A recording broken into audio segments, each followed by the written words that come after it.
Donc là, avec Stanislas Faguer, on va présenter donc la dernière partie, qui est une partie, disons, qui met en avant un des trucs qu'on a voulu faire sortir et émerger, qui étaient peut-être des sous-groupes un peu plus spécifiques de chaque thématique, avec des gens qui sont des spécialistes de chaque organe. Et c'est vrai que comme ça, de prime abord, il y a eu le rein qui semblait quand même être une question importante. Et voilà, le nerf périphérique, justement, avec ces questions récurrentes de comment est le devenir des malades, l'activité, tout ça. Et puis le poumon. Donc voilà, et donc il y a 3, on va dire, groupes affiliés au GFEV qui sont nés. Donc voilà, et on va leur donner un peu la parole là pour présenter un petit peu le début de la dynamique. Bonjour à tous, je vous remercie de m'avoir proposé de présenter ce qu'on avait travaillé il y a à peu près 2 ans avec Benjamin Terrier sur le nerf périphérique et les vascularites. Alors c'est vrai que réunir un groupe d'hyperspécialistes, c'est en fait le terme de la transversalité en médecine, et je suis impressionné personnellement par ce qui a été constitué avec Benjamin Terrier, Laurent Magui, Thierry Maisonneuve et Mathilde Duchesne, chacun étant neurologue extrêmement reconnu et en même temps spécialiste de l'anatomopathologie, en tout cas pour, je pense, M. Maisonneuve et Mme Duchesne. Et puis nous, modestement, enfin pour ma part plus modestement, capables de gérer des vascularites. Je ne sais pas laquelle. Alors donc l'objectif c'est de quitter un petit peu tout ce qui est pronostic vital, puisque pendant des années, toutes ces équipes ont permis de transformer le pronostic vital des vascularites nécrosantes. Il reste que maintenant il faut s'intéresser, puisqu'on a pu gérer la phase aiguë, la mise en rémission, gérer certes les rechutes, mais gérer aussi le pronostic fonctionnel. Et un des intérêts actuels de cette présentation, c'est de faire suite déjà au travail qu'a fait Benjamin sur Stade VAS, qui était d'objectiver, essayer de mettre un frein et de comprendre les mécanismes d'atteinte macrovasculaire des vascularites qui déterminent également le pronostic à long terme. Donc les neuropathies, l'atteinte neurologique périphérique s'inscrit dans ce même tableau. Alors les études publiées ne sont pas très nombreuses. Monsieur Guivin, comme toujours, a innové en 1999 en s'intéressant aussi aux complications neurologiques périphériques des vascularites, mais il y a finalement assez peu d'études en dehors de l'étude de VAS 2011 qui rassemble 54 patients qui sont atteints de neuropathie périphérique.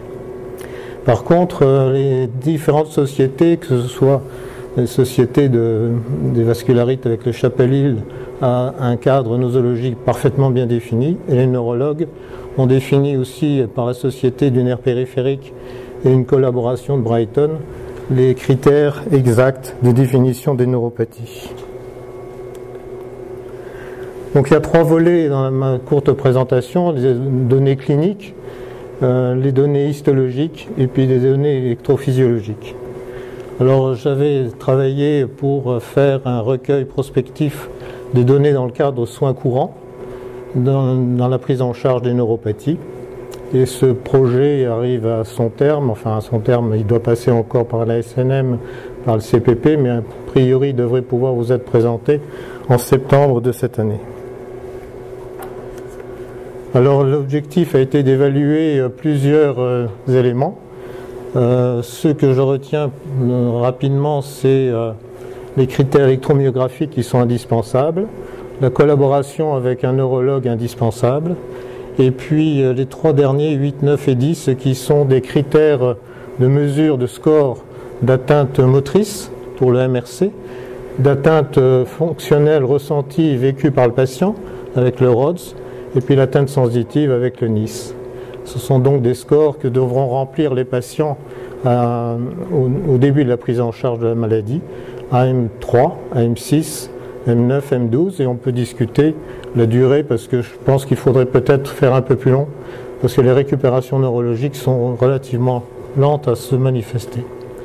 Et puis tout ce qui est intéressant, c'est de savoir si la pathologie neurologique est isolée dans le cas de la vascularite ou si elle est associée à d'autres atteintes viscérales, cœur, rein, poumon, etc.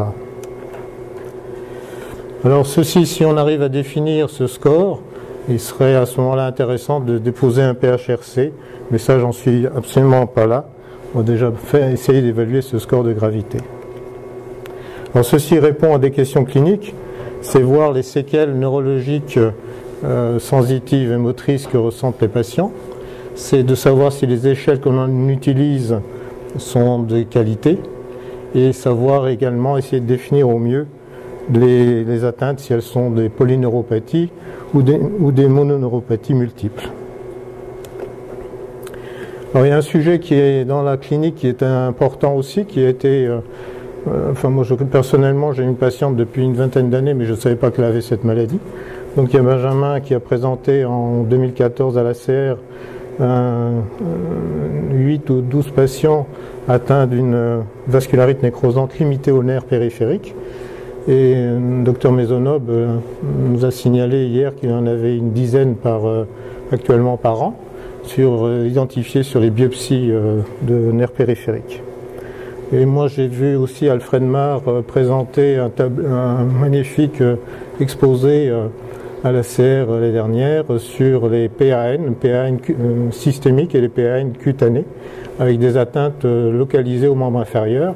Alors je pense que M. Maisonneuve nous dira s'il y a un overlap entre les deux. Ça, je suis incapable de le dire. Alors après, il y a un deuxième volet qui est tout à fait intéressant, mais qui n'est pas très exploré. On sait que l'atteinte vasculaire des neuropathies périphériques touche les microvaisseaux, les vasa vasorum, qui touchent eux-mêmes les nœuds de Ranvier, et l'atteinte du nerf périphérique est ischémique aiguë. Mais bon, il reste énormément, je pense, de choses à travailler sur l'évolution du nerf, l'évolution histologique des lésions. Et puis la dernière question, c'est les études neurophysiologiques avec l'électromyographie. Et là, je demanderai à M. Maisonneuve s'il veut faire quelques commentaires sur ce que j'ai dit. Je vous remercie pour votre attention.